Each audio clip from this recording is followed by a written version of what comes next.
অনেকেই আমার কাছে জানতে চেয়েছেন যে স্যার, কোনো ব্যক্তির মৃত্যুর 1 থেকে 21 দিন পার হয়ে যাবার পর ওই ব্যক্তির ডেথ সার্টিফিকেটের জন্যই অনলাইনে কি অ্যাপ্লাই করা যায়? অবশ্যই অ্যাপ্লাই করা যায়। এখন যদি 1 মাস, 2 মাস, 1 বছর, 5 বছর কিংবা 10 বছরও পেরিয়ে যায়, এখন কিন্তু আপনার সেই ব্যক্তির ডেথ সার্টিফিকেটের জন্যই অনলাইনে অ্যাপ্লাই করতে পারবেন। আজকের এই ভিডিওর মাধ্যমে আমি আপনাদেরকে সেই প্রসেসটি দেখাবো। আশা করছি ভিডিওটি আপনাদের সকলের জন্য হেল্পফুল হবে। তাই ভিডিওটির কোনো জায়গায় স্কিপ না করে ভিডিওটি একেবারে শেষ পর্যন্ত দেখবেন। ভিডিওটি দেখবার পর আপনার যদি মনে হয় এই ভিডিওটি দেখে আপনি উপকৃত হয়েছেন, কিছু জানতে পেরেছেন, কিছু শিখতে পেরেছেন, তাহলে অবশ্যই ভিডিওতে একটি লাইক করে এই ভিডিও লিঙ্কটি অন্য বন্ধুদেরকে শেয়ার করবেন। পাশাপাশি আপনি যদি রিচার্জ দৃষ্টি ইউটিউব চ্যানেলে প্রথম হয়ে থাকেন কিংবা চ্যানেলটি এখনও পর্যন্ত সাবস্ক্রাইব না করে থাকেন, তাহলে চ্যানেলটিকে সাবস্ক্রাইব করে পাশে থাকা নোটিফিকেশানটা অন করে রাখবেন। কোনো ব্যক্তির মৃত্যুর 1 থেকে 21 দিন পার হয়ে যাবার পর সেই ব্যক্তির অনলাইনে ডেথ সার্টিফিকেট অ্যাপ্লাই করবার জন্যই প্রথমেই কিন্তু আপনাদেরকে গ্রিপস পোর্টালের মাধ্যমে একটি পেমেন্ট চালান কাটতে হবে। গ্রিপস পোর্টালের মাধ্যমে আপনার পেমেন্ট চালান কিভাবে কাটবেন সেই নিয়ে এই চ্যানেলে অলরেডি কিন্তু ভিডিও আপলোড করা রয়েছে। সেই ভিডিওর লিঙ্ক এই ভিডিওর ডেসক্রিপশন বক্সেও দেওয়া রয়েছে, আপনারা চাইলে সেই ভিডিওটি দেখে নিতে পারেন। এরপর সমস্ত ডকুমেন্ট হাতের কাছে রেখে আপনারা অনলাইনে অ্যাপ্লাইটা করবেন।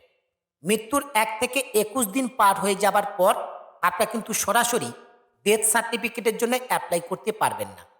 প্রথমে কিন্তু আপনাদেরকে ডিলাইড ডেথ সার্টিফিকেটের জন্য অ্যাপ্লাই করতে হবে। আর এই ডিলাইড ডেথ সার্টিফিকেট আপনার যদি অ্যাপ্রুভ হয়ে যায়, তাহলে আপনি ইজিলি কিন্তু ডেথ সার্টিফিকেটটা পেয়ে যাবেন। আর এখন আপনাদেরকে সেই প্রসেসটি দেখাবো যে ডিলাইড ডেথ সার্টিফিকেটের জন্য অনলাইনে কিভাবে অ্যাপ্লাই করতে হয়। ডিলাইড ডেথ সার্টিফিকেটের অ্যাপ্লাই আমরা ই ডিস্ট্রিক্ট পোর্টাল থেকে করব।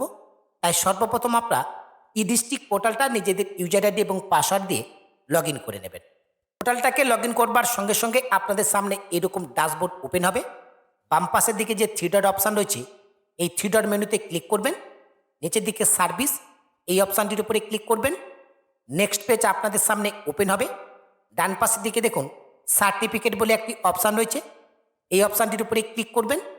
সার্টিফিকেট অপশানটির উপরে ক্লিক করবার সঙ্গে সঙ্গে ই ডিস্ট্রিক্ট পোর্টাল থেকে যে সমস্ত সার্টিফিকেটগুলোর অ্যাপ্লাই করা যায় সেই সমস্ত সার্টিফিকেটের নাম এখানে শো করছে।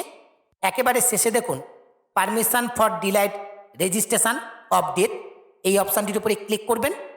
এলিজিবিলিটি ক্রাইটেরিয়ার পেজ কিন্তু আপনাদের সামনে ওপেন হবে। এই ডিলাইড ডেথ সার্টিফিকেট অ্যাপ্লাই করবার জন্যই আপনাদের কি কি ডকুমেন্ট প্রয়োজন হবে সেটা কিন্তু এই পেজে দেওয়া রয়েছে, আপনারা সেটা ভালো করে পড়ে নেবেন। এরপর নিচের দিকে দেখুন অ্যাকসেপ্ট বলে একটি অপশান রয়েছে, এই অ্যাকসেপ্ট অপশানটির উপরে ক্লিক করবেন। অ্যাকসেপ্ট অপশানটির উপরে ক্লিক করবার সঙ্গে সঙ্গে আপনাদের সামনে এরকম অ্যাপ্লিকেশান ফর্মটা কিন্তু ওপেন হবে। এখন এই অ্যাপ্লিকেশান ফর্মটা সঠিকভাবে আপনাদেরকে ফিল আপ করতে হবে। যদি অ্যাপ্লিকেশানে কোনো ডিটেলস ভুল ফিল আপ হয়ে থাকে তাহলে আপনার এই অ্যাপ্লিকেশানটা রিজেক্ট হয়ে যাবে। তাই অবশ্যই কেয়ারফুল্লিভাবে কিন্তু অ্যাপ্লিকেশানটা করতে হবে। যদি আপনি এই ডিলাইড ডেথ সার্টিফিকেটের অ্যাপ্লিকেশান আমার থেকে করাতে চান তাহলে অবশ্যই করাতে পারেন। আমার সঙ্গে যোগাযোগ করবার জন্য এই ভিডিওর ডিসক্রিপশান বক্সে আমার হোয়াটসঅ্যাপ এবং টেলিগ্রাম গ্রুপের লিঙ্ক কিন্তু আপনারা পেয়ে যাবেন। এখন অ্যাপ্লিকেশান ফর্মটি পরপর করে আমরা ফিল আপ করবো। প্রথমে রয়েছে অ্যাপ্লিকেন্ট ডিটেলস, অর্থাৎ যিনি আবেদন করছেন, যিনি আবেদনকারী ডেথ সার্টিফিকেটের জন্য অ্যাপ্লাই করছেন তার ডিটেলস কিন্তু প্রথমেই ফিল আপ করতে হবে। প্রথমে রয়েছে স্যালুটেশন, আবেদনকারী স্যালুটেশনটা এখান থেকে সিলেক্ট করে নেবেন। এরপর তার ফার্স্ট নেমটা এই ঘরে এন্টার করবেন, মিডল নাম থাকলে এই ঘরে এন্টার করবেন, এরপর লাস্ট নেম এখানে এন্টার করবেন। এরপর হচ্ছে ডেট অফ বার্থ, এই ক্যালেন্ডারে এখানে ক্লিক করে অ্যাপ্লিকেন্টের ডেট অফ বার্থটাকে আপনারা সিলেক্ট করে নেবেন। এরপর হচ্ছে এজ, এজ কিন্তু এখানে অটোমেটিকলি কনভার্ট হয়ে যাবে। এরপর হচ্ছে জেন্ডার, অ্যাপ্লিকেন্টের জেন্ডারটা সিলেক্ট করবেন। ডেট অফ অ্যাপ্লিকেশান এটা অটোমেটিকলি এখানে শো করবে। এরপর হচ্ছে মোবাইল নাম্বার, অ্যাপ্লিকেন্টের মোবাইল নাম্বারটা এই ঘরে এন্টার করবেন। এরপর মোবাইল নাম্বার ইনপুট করবার সঙ্গে সঙ্গে মোবাইল নাম্বারটা ভেরিফাই করতে হবে, এই ভেরিফাই অপশানটির উপরে ক্লিক করবেন। ভেরিফাই অপশানটির উপরে ক্লিক করবার সঙ্গে সঙ্গে মোবাইল নাম্বারে 6 ডিজিট ওটিপি আসবে, সেই ওটিপিটা আপনারা এই ঘরে এন্টার করবেন। এরপর নিচে ভ্যালিডেট অপশানটির উপরে ক্লিক করবেন। ভ্যালিডেট অপশানটির উপরে ক্লিক করবার সঙ্গে সঙ্গে মোবাইল নাম্বারটা কিন্তু ভেরিফাই হয়ে যাবে। এরপর হচ্ছে আধার নাম্বার, অ্যাপ্লিকেন্টের যদি আধার কার্ড থাকে তাহলে অবশ্যই তার আধার নাম্বারটা এই ঘরে আপনারা এন্টার করবেন। এরপর হচ্ছে প্লেস অফ ডেথ, যেই ব্যক্তির ডেথ সার্টিফিকেটের জন্য আপনারা অ্যাপ্লাই করছেন সেই ব্যক্তির প্লেস অফ ডেথের যে ঠিকানাটা রয়েছে সেটা কিন্তু এখানে আপনাদেরকে পরপর করে ফিল আপ করতে হবে। প্রথমে রয়েছে ডেথ প্লেস টাইপ, এই অপশানটির উপরে ক্লিক করবেন। যদি বাড়িতে মারা গিয়ে থাকে তাহলে হোম সিলেক্ট করবেন, হসপিটাল হলে হসপিটাল সিলেক্ট করবেন, ইনস্টিটিউশন হলে ইনস্টিটিউশন সিলেক্ট করবেন, আদার্স কোনো হলে আদার্স সিলেক্ট করবেন। এরপর হচ্ছে প্লেস অফ ডেথ, যেই জায়গায় মারা গেছে সেই জায়গার নামটা এখানে লিখবেন। এরপর প্লেস অফ ডেথের অ্যাড্রেসটা পরপর করে এখানে আপনারা ফিল আপ করে দেবেন। প্লেস অফ ডেথের অ্যাড্রেসটা এখানে ফিল আপ করবার পর সমস্ত ডিটেলসটা ভালো করে আপনি একবার চেক করে নেবেন। এরপর নিচের দিকে সেভ অ্যান্ড নেক্সট বলে যে অপশানটা রয়েছে এই অপশানটির উপরে ক্লিক করবেন। সেভ অ্যান্ড নেক্সট অপশানটির উপরে ক্লিক করবার সঙ্গে সঙ্গে সমস্ত ডিটেলসগুলো কিন্তু সাকসেসফুলিভাবে সেভ হয়ে যাবে এবং পরবর্তী পেজ আপনাদের সামনে এভাবে ওপেন হবে। এই পেজের একেবারে প্রথমে রয়েছে ডিটেলস অফ ডিসিজড, অর্থাৎ মৃত ব্যক্তির ডিটেলস এখন এখানে পরপর করে ফিল আপ করতে হবে। প্রথমেই কিন্তু আপনার আবেদনকারীর ডিটেলস ফিল আপ করলেন, এখন মৃত ব্যক্তির ডিটেলস এখানে পরপর করে ফিল আপ করতে হবে। মৃত ব্যক্তির স্যালুটেশনটা এখান থেকে সিলেক্ট করে নেবেন। এরপর মৃত ব্যক্তির ফার্স্ট নেম এই ঘরে এন্টার করবেন, মিডিল নাম থাকলে এই ঘরে এন্টার করবেন, লাস্ট নেম এখানে এন্টার করবেন। এরপর হচ্ছে ডেট অফ ডেথ, মৃত ব্যক্তির মারা যাবার তারিখটা কিন্তু এখানে আপনাদেরকে সিলেক্ট করতে হবে। এর জন্য এই ক্যালেন্ডার এখানে ক্লিক করে তারিখটাকে আপনারা সিলেক্ট করে নেবেন। এরপর জেন্ডারটা সিলেক্ট করবেন। মৃত ব্যক্তির যদি আধার কার্ড থেকে থাকে তাহলে আধার কার্ডের নাম্বারটা এই ঘরে এন্টার করবেন। মারা যাবার সময় তার বয়স কত হয়েছিল সেই বয়সটা আপনারা এই ঘরে এন্টার করে দেবেন। এরপর হচ্ছে রিলিজন, এখান থেকে রিলিজনটাকে সিলেক্ট করবেন। এরপর হচ্ছে অকুপেশান, মৃত ব্যক্তির পেশা কী ছিল সেটা আপনারা এই ঘরে এন্টার করবেন। এরপর হচ্ছে রিলেশন উইথ অ্যাপ্লিকেন্ট, আবেদনকারীর সাথে কি সম্পর্ক সেটা আপনারা এই ঘরে লিখে দেবেন। এরপর হচ্ছে ডিটেলস অফ ফাদার, মৃত ব্যক্তির ফাদারের ডিটেলস এখানে ফিল আপ করতে হবে। প্রথমে রয়েছে সেম অ্যাজ অ্যাপ্লিকেন্ট, যদি অ্যাপ্লিকেন্ট মৃত ব্যক্তির ফাদার হয়ে থাকে তাহলে ইয়েস করবেন, নাহলে এখান থেকে নো অপশানটা সিলেক্ট করে নেবেন। এরপর হচ্ছে স্যালুটেশন, এখান থেকে আপনার স্যালুটেশনটাকে সিলেক্ট করে নেবেন। এরপর মৃত ব্যক্তির বাবার ফার্স্ট নেমটা এই ঘরে এন্টার করবেন, মিডিল নাম থাকলে এই ঘরে এন্টার করবেন, লাস্ট নেম এই ঘরে এন্টার করবেন। যদি মৃত ব্যক্তির বাবার আধার নাম্বার থাকে তাহলে সেটা আপনার এই ঘরে এন্টার করবেন, নাহলে আপনার এই অপশানটা স্কিপ করতে পারেন। ফাদারের ডিটেলস ফিল আপ করবার পর এরপর রয়েছে ডিটেলস অফ মাদার, মৃত ব্যক্তির মায়ের ডিটেলস এখানে ফিল আপ করতে হবে। সেম একইভাবে এখানেও কিন্তু অপশান দেওয়া রয়েছে সেম অ্যাজ অ্যাপ্লিকেন্ট, আবেদনকারী যদি মৃত ব্যক্তির মা হয়ে থাকে তাহলে ইয়েস করবেন, নাহলে এখান থেকে নো অপশানটাকে সিলেক্ট করে নেবেন।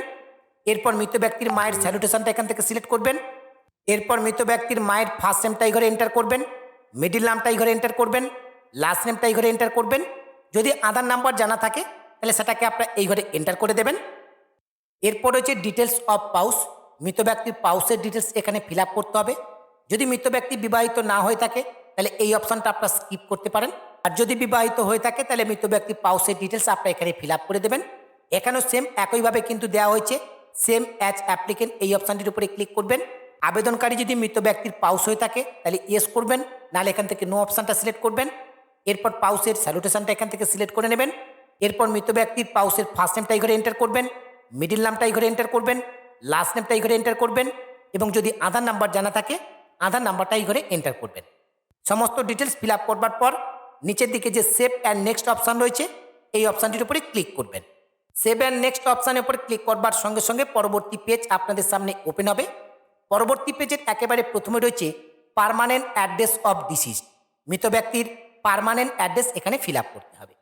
প্রথমে রয়েছে দেখুন সেম অ্যাড্রেস অ্যাজ, এই অপশানটির উপরে আপনারা ক্লিক করবেন। প্লেস অফ ডেথের যে অ্যাড্রেসটা আপনারা ফিল আপ করেছেন সেই অ্যাড্রেসটা যদি মৃত ব্যক্তির পার্মানেন্ট অ্যাড্রেস হয় তাহলে প্লেস অফ ডেথ এই অপশানটাকে সিলেক্ট করে নেবেন। এরকম একটি অ্যালার্ট শো করবে, ওকে অপশানটির উপরে ক্লিক করবেন। ওকে অপশানটির উপরে ক্লিক করবার সঙ্গে সঙ্গে অ্যাড্রেসের সমস্ত ডিটেলস এখানে কিন্তু অটোমেটিকলি ফিল আপ হয়ে যাবে। আর যদি মৃত ব্যক্তির প্লেস অফ ডেথের অ্যাড্রেস এবং পার্মানেন্ট অ্যাড্রেস আলাদা হয় তাহলে এখান থেকে আপনাদের নট সেম এই অপশানটা সিলেক্ট করতে হবে, এবং পার্মানেন্ট অ্যাড্রেস যেটা রয়েছে সেটা পরপর করে আপনাদের কিন্তু এই ঘরে ফিল আপ করে দিতে হবে। আমার ক্ষেত্রে একই, তাই আমি প্লেস অফ ডেথ এই অপশানটাকেই সিলেক্ট করে নিলাম। এরপর পেজটাকে স্ক্রল করে আপনার নিচের দিকে আসবেন।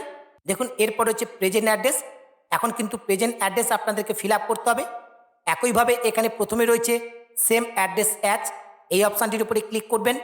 প্লেস অফ ডেথের অ্যাড্রেস কিংবা পার্মানেন্ট অ্যাড্রেস এই দুটোর মধ্যে কোনো অ্যাড্রেস যদি প্রেজেন্ট অ্যাড্রেস হয় এই দুটোর মধ্যে যে কোনো একটা অপশান আপনারা সিলেক্ট করে নেবেন, তাহলে অ্যাড্রেসের ডিটেলস অটোমেটিকলিভাবে ফিল আপ হয়ে যাবে।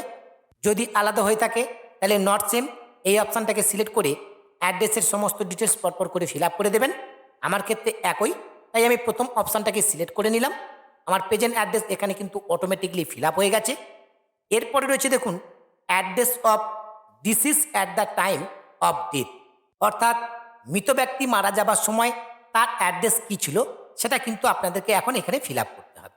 সেম একইভাবে এখানে রয়েছে সেম অ্যাড্রেস অ্যাজ, এই অপশানটির উপরে ক্লিক করবেন।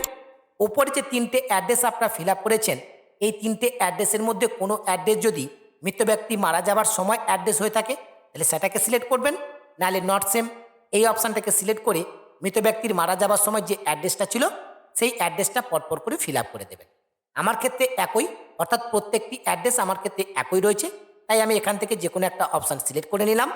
মৃত ব্যক্তির মারা যাবার সময় যে অ্যাড্রেস সেটা কিন্তু এখানে অটোমেটিকলিভাবে ফিল আপ হয়ে গেছে। এরপর পেজটাকে স্ক্রল করে নিচের দিকে আসলে সেভ অ্যান্ড নেক্সট এই অপশানটির উপরে আপনারা ক্লিক করবেন।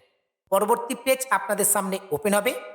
Details of 5 local person granting okay to delayed registration, অর্থাৎ ডিলাইড ডেথ সার্টিফিকেট অ্যাপ্লাই করবার জন্য আপনাদের কিন্তু 5 জন সাক্ষীর ডিটেলস প্রয়োজন রয়েছে। 5 জন সাক্ষীর ডিটেলস এখানে কিন্তু আপনাদেরকে ফিল আপ করতে হবে এবং 5 জন সাক্ষীর ডিটেলস একটি অফলাইনে ফরম্যাট রয়েছে, সেই ফরম্যাটে ফিল আপ করে সেই ফর্মটা কিন্তু এখানে আপনাদেরকে আপলোডও করতে হবে। এখন আপনি যে 5 জন সাক্ষী দিতে চাইছেন সেই 5 জন সাক্ষীর মধ্যে প্রথম সাক্ষীর নাম এই ঘরে লিখবেন, দ্বিতীয় জন সাক্ষীর নাম এই ঘরে লিখবেন, তৃতীয় জনের নাম লিখবেন, চতুর্থ জনের নাম লিখবেন, পঞ্চম জনের নাম এখানে লিখবেন। পাশাপাশি তাদের অ্যাড্রেসটাও কিন্তু আপনারা এখানে লিখে দেবেন। 5 জন সাক্ষীর ডিটেলস ফিল আপ করবার জন্য এরকম একটা কিন্তু ফর্ম রয়েছে। এই ফর্মে 5 জন সাক্ষীর ডিটেলস আগে কিন্তু আপনাদেরকে ফিল আপ করতে হবে এবং এই ফর্মটা ভালো করে স্ক্যান করেই আপনাদের কিন্তু আপলোড করতে হবে। এখন এই 5 জন সাক্ষীর ডিটেলস ফিল আপ করবার জন্য যে ফর্মটি আপনাদেরকে দেখালাম, এই ফর্মটি আপনারা কোথা থেকে পাবেন? আপনাদের নিয়ারেস্ট যে অনলাইনের দোকান কিংবা সাইবার ক্যাফ রয়েছে সেখান থেকে আপনারা পেতে পারেন, অথবা এই ফর্মটা আপনারা চাইলে আমার থেকেও পেতে পারেন। আপনাদের সুবিধার্থে এই ফর্মটি আমি আমার হোয়াটসঅ্যাপ এবং টেলিগ্রাম গ্রুপে দিয়ে রাখবো, আপনারা সেখান থেকে ডাউনলোড করে নিতে পারবেন। হোয়াটসঅ্যাপ এবং টেলিগ্রাম গ্রুপের লিঙ্ক এই ভিডিওর ডেসক্রিপশন বক্সে দেওয়া রয়েছে। এরপর রয়েছে আদার ডিটেলস। আদার ডিটেলসের মধ্যে কিছু ডিটেলস আপনাদেরকে ফিল আপ করতে হবে। তার মধ্যে প্রথমটা রয়েছে type of medical attendance receive before, এই অপশানটির উপরে ক্লিক করবেন, অর্থাৎ মৃত ব্যক্তি মারা যাবার আগে কোনো মেডিকেল চিকিৎসাধীন ছিল কিনা সেটা জানতে চাওয়া হচ্ছে। যদি থাকে তাহলে সেটাকে আপনারা সিলেক্ট করবেন, নাহলে এখান থেকে নো মেডিকেল অ্যাটেন্ডেন্স এটাকে সিলেক্ট করে নেবেন। এরপর হচ্ছে was the cause of death medical certificate, কোনো মেডিকেল সার্টিফিকেট মৃত ব্যক্তির আছে কিনা সেটা জানতে চাওয়া হচ্ছে, থাকলে ইয়েস করবেন, নাহলে এখান থেকে নো অপশানটাকে সিলেক্ট করে নেবেন। এরপর হচ্ছে name of disease or actual cause of death, অর্থাৎ মৃত ব্যক্তি কী কারণে মারা গেছে তার কারণটা এখানে কিন্তু আপনাদেরকে উল্লেখ করতে হবে। এরপর জানতে চাওয়া হচ্ছে in case this is a female death, অর্থাৎ এই মৃত ব্যক্তি যদি মহিলা হয়ে থাকে এবং তিনি প্রেগনেন্সি অবস্থায় যদি মারা গিয়ে থাকে কিংবা প্রেগনেন্সির 6 সপ্তাহ পর মারা গিয়ে থাকে তাহলে আপনারা এই ঘরে ইয়েস লিখবেন, নাহলে এখানে নো লিখবেন। এরপর নিচে যে 4টি অপশান রয়েছে এই 4টি অপশান কোনো ডিটেলস আপনাদেরকে ফিল আপ করতে হবে না। এরপর নিচে সেভ অপশানের উপর ক্লিক করবেন। সেভ অপশানের উপর ক্লিক করবার সঙ্গে সঙ্গে এতক্ষণ ধরে আপনি যে সমস্ত ডিটেলসগুলো ফিল আপ করলেন প্রত্যেকটি ডিটেলস কিন্তু আপনার সেভ হয়ে যাবে। প্রিভিউ অপশান কিন্তু আপনাদের সামনে এনাবেল হবে, এই প্রিভিউ অপশানের উপর ক্লিক করবেন। প্রিভিউ অপশানের উপর ক্লিক করবার সঙ্গে সঙ্গে এতক্ষণ ধরে আপনি যে অ্যাপ্লিকেশান ফর্মটি ফিল আপ করলেন এই অ্যাপ্লিকেশান ফর্মটা কিন্তু আপনাদের সামনে প্রিভিউ হবে। এখন চাইলে এই অ্যাপ্লিকেশান ফর্মটা কিন্তু আপনারা ডাউনলোড করে নিতে পারবেন। এই ডাউনলোড অপশানে ক্লিক করে আপনার অ্যাপ্লিকেশান ফর্মটাকে ডাউনলোড করতে পারবেন। এরপর ওপরে যে ক্রস আইকন রয়েছে এই ক্রস আইকনে ক্লিক করবেন। ক্রস আইকনে ক্লিক করবার পর দেখুন এখন এখানে সাবমিট অপশান এনাবেল হয়ে গেছে, কিন্তু এখন অ্যাপ্লিকেশানটা সাবমিট করা যাবে না। এখন আপনাদের গুরুত্বপূর্ণ যে কাজটি বাকি রয়েছে সেটি হচ্ছে ডকুমেন্ট আপলোড। এখন ডকুমেন্ট আপলোড করবার জন্য এই পেজের বাম পাশের দিকে দেখুন সাপোর্টিং ডকুমেন্ট বলে যে অপশান রয়েছে এই অপশানটির উপরে ক্লিক করবেন। ডকুমেন্ট আপলোড করবার পেজ আপনাদের সামনে ওপেন হবে। এখন এই পেজে আপনাদেরকে ডকুমেন্ট আপলোড করতে হবে। প্রথমে রয়েছে আদার রিলেভেন্ট ডকুমেন্ট। যদি আপনাদের কাছে কোনো আদার রিলেভেন্ট ডকুমেন্ট থাকে, যেমন কোনো রেকমেন্ডেশন লেটার, কোনো এমপি এমএলএ আদার্স কোনো যদি ডকুমেন্ট লেটার আপনাদের থাকে সেটা আপনারা এই অ্যাটাচ ফাইল অপশানে ক্লিক করে আপলোড করবেন। এরপরে রয়েছে ডিক্লারেশন ফ্রম 5 লোকাল পারসন, অর্থাৎ যে 5 জন সাক্ষীর ডিটেলস আপনি দিয়েছেন সেই 5 জন সাক্ষীর যে অ্যাপ্লিকেশান ফর্মটা রয়েছে যেটা একটু আগে আপনাদেরকে বললাম সেই ফর্মটা আপনারা কিন্তু এখানে আপলোড করবেন। এই অ্যাটাচ ফাইল অপশানে ক্লিক করে সেই ফর্মটাকে আপনারা আপলোড করে দেবেন। এরপর হচ্ছে প্রুফ অফ ডেথ, অর্থাৎ মৃত ব্যক্তির প্রুফ অফ ডেথের জন্য যে কোনো একটা ডকুমেন্ট কিন্তু এখানে আপলোড করতে হবে। এখানে কিন্তু ডেথ সার্টিফিকেট অলরেডি সিলেক্ট হয়ে রয়েছে, এটা তো আপনাদের কাছে নেই। ডেথ সার্টিফিকেটের জন্য আপনারা যেহেতু অ্যাপ্লাই করছেন, তাই এই অপশানটির উপরে ক্লিক করবেন। ক্লিক করবার সঙ্গে সঙ্গে দেখুন এখানে কিন্তু অনেকগুলো অপশান আপনারা দেখতে পাবেন। প্রুফ অফ ডেথ হিসেবে যে ডকুমেন্ট আপনারা দিতে পারবেন তার মধ্যে রয়েছে এফিডেভিট, অর্থাৎ কোর্টের এফিডেভিট আপনারা আপলোড করতে পারবেন। ডক্টরের কোনো সার্টিফিকেট থাকলে সেটাকে আপনারা আপলোড করতে পারবেন। ভেরিফিকেশান সার্টিফিকেট ফর্ম প্রদান অথবা যদি চেয়ারম্যানের থাকে সেটাকেও কিন্তু আপনারা আপলোড করতে পারেন। এখন আপনাদের কাছে যেটা রয়েছে আপনারা সেটাকে এখানে আপলোড করবেন।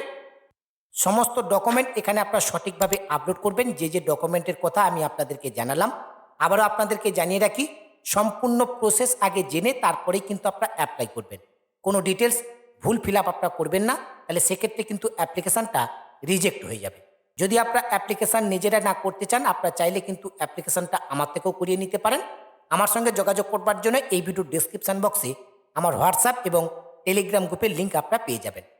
ডকুমেন্ট আপলোড করবার পর নিচের দিকে দেখুন আই অ্যাকসেপ্টের পাশে থাকা চারকোনা বক্স রয়েছে, এই বক্সটাকে সিলেক্ট করবেন। নিচে সেভ অপশান এনাবেল হবে, সেভ অপশানের উপর ক্লিক করবেন। সেভ অপশানের উপর ক্লিক করবার সঙ্গে সঙ্গে ডকুমেন্ট আপলোড ডান এখানে কিন্তু আপনাদের শো করবে, অর্থাৎ ডকুমেন্টটা সাকসেসফুলিভাবে আপলোড হয়ে গেছে। এখন এই অ্যাপ্লিকেশানটাকে ফাইনালি সাবমিট করবার জন্যই নিচের দিকে সাবমিট এই অপশানটির উপরে ক্লিক করবেন। সাবমিট অপশানটির উপরে ক্লিক করবার সঙ্গে সঙ্গে অ্যাপ্লিকেশানটা সাকসেসফুলিভাবে সাবমিট হয়ে যাবে এবং হোম স্ক্রিনে আপনি একটা এআইএন নাম্বার পাবেন। আপনারা ওকে অপশানটির উপরে ক্লিক করবেন। আমি অ্যাপ্লিকেশানটাকে সাবমিট করে আপনাদেরকে দেখাতে পারছি না, কারণ এই মুহূর্তে কোনো এরর আসে, সার্ভারের কোনো প্রবলেমের কারণে অ্যাপ্লিকেশানটা সাবমিট হচ্ছে না, পরে এটাকে আবার ট্রাই করতে হবে। ওকে অপশানটির উপরে ক্লিক করবার সঙ্গে সঙ্গে আপনাদের সামনে এরকম পেজ ওপেন হবে। এই পেজে আপনারা দেখতে পাবেন কোন ধরনের সার্টিফিকেটের জন্য আপনারা অ্যাপ্লাই করলেন। এখানে আপনাদের এআইএন নাম্বারটা শো হবে। আমার যেহেতু অ্যাপ্লিকেশানটা সাবমিট হয়নি, ড্রাফট হয়ে রয়েছে, যে কারণে এখানে এআইএন নাম্বারটা জেনারেট হয়নি। আপনাদের এআইএন নাম্বারটা জেনারেট হবে। কোন ডেটে আপনারা অ্যাপ্লিকেশানটা করলেন সেটা এখানে দেখাবে। স্ট্যাটাস আপনাদের ইন প্রসেস শো করবে। এরপর হচ্ছে অ্যাকশান। অ্যাকশানের নিচে এখন আপনারা দুটো অপশান দেখতে পাবেন, একটা এনরোলমেন্ট স্লিপ ডাউনলোড করবার অপশান আর একটা অ্যাপ্লিকেশানের স্ট্যাটাস চেক করবার অপশান। যখন আপনাদের এই ডিলাইট ডেথ রেজিস্ট্রেশনের অ্যাপ্লিকেশানটা অ্যাপ্রুভ হয়ে যাবে তখন কিন্তু আপনারা সার্টিফিকেটটাকে ডাউনলোড করতে পারবেন। তখন অ্যাকশানের নিচে তিনটে আইকন শো করবে। প্রথম আইকনের উপর ক্লিক করবার সঙ্গে সঙ্গে ডিলাইট ডেথ রেজিস্ট্রেশন সার্টিফিকেটটা ডাউনলোড হয়ে যাবে। আশা করছি সম্পূর্ণ প্রসেসটি আপনাদেরকে বোঝাতে পেরেছি। আজকের ভিডিওর মাধ্যমে আপনাদেরকে মূলত এই আপডেটটি দেওয়ার ছিল। আপডেটটি আপনাদের কেমন লাগলো অবশ্যই ভিডিওর কমেন্ট সেকশনে কমেন্ট করে জানাবেন। আপডেটটি ভালো লাগলে অবশ্যই ভিডিওতে একটি লাইক করে এই ভিডিও লিঙ্কটি অন্য বন্ধুদেরকে শেয়ার করবেন। পাশাপাশি আপনাদের সকলকে জানিয়ে রাখি, delayed death registration, delayed birth registration, death certificate apply, birth certificate apply থেকে শুরু করে অনলাইন রিলেটেড সমস্ত রকমের কাজ আমি কিন্তু অনলাইনের মাধ্যমে করে থাকি। আপনাদের যদি কোনো কাজ নির্ভুলভাবে আমার থেকে করানোর প্রয়োজন বোধ বলে মনে হয়, আপনারা কিন্তু সরাসরি আমার সঙ্গে যোগাযোগ করতে পারেন। আমার সঙ্গে যোগাযোগ করবার জন্য এই ভিডিওর ডেসক্রিপশন বক্সে আমার হোয়াটসঅ্যাপ এবং টেলিগ্রাম গ্রুপের লিঙ্ক দেওয়া রয়েছে। আপনার হোয়াটসঅ্যাপ কিংবা টেলিগ্রাম গ্রুপে জয়েন হয়ে সরাসরি আমাকে এসএমএস করতে পারেন। আজকের ভিডিওর আপডেটটি এখানে শেষ করছি। দেখা হচ্ছে পরবর্তী ভিডিওতে নতুন একটি আপডেট নিয়ে। সেই নতুন ভিডিওর আপডেটটি সবার আগে পেতে রিচার্জ দৃষ্টি ইউটিউব চ্যানেলটিকে সাবস্ক্রাইব করে পাশে থাকা নোটিফিকেশানটা অন করে রাখবেন। সকলে ভালো থাকবেন, সুস্থ থাকবেন। ধন্যবাদ।